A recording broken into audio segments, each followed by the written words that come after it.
चेटी बेटे झूठ नहीं मारते हैं, बच्चे कोई नहीं बेटे। किराया तो बेटे लाए ने 7,000 बेटे पर आई रहती बेटे और बेटे कोई देने वाला नहीं, कोटा कमाने वाला नहीं है, मजबूरी बेटे अपना कमा के खाने वाला।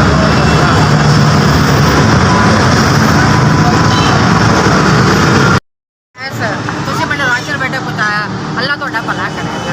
ਐਸ ਤੁਸੀਂ ਮੇਰਾ ਰਾਸ਼ਨ ਪਹੁੰਚਾਇਆ, ਮੈਂ ਤੁਹਾਡਾ ਬੜਾ ਸ਼ੁਕਰਗੁਜ਼ਾਰ ਹਾਂ ਬੇਟੇ। ਅੱਲਾ ਤੁਹਾਨੂੰ ਜ਼ਿੰਦਗੀ ਦੇਵੇ, ਅੱਲਾ ਤੰਦਰੁਸਤੀ ਦੇਵੇ, ਅੱਲਾ ਤੁਹਾਡੇ ਘਰ ਵਿੱਚ ਬਰਕਤ ਪਾਵੇ। ਅੱਲਾ ਮੈਂ ਮਜਬੂਰ ਹਾਂ, ਅੱਲਾ ਤੁਹਾਡਾ ਭਲਾ ਕਰੇ ਬੇਟੇ। ਤੁਸੀਂ ਮੇਰਾ ਭਲਾ ਕੀਤਾ, ਅੱਲਾ ਤੁਹਾਡਾ ਅੱਲਾ ਸ਼ੁਕਰ ਗੁਜ਼ਾਰਾਂਗੇ। ਮੈਂ ਸਾਰੀ ਜ਼ਿੰਦਗੀ ਤੁਹਾਡੀ ਨਗਰੀ ਕਰਾਂਗੇ ਬੇਟੇ, ਤੁਹਾਡੇ ਸਾਰੀ ਉਮਰ ਦੁਆ ਕਰਾਂਗੇ ਤੁਹਾਨੂੰ ਬੇਟੇ।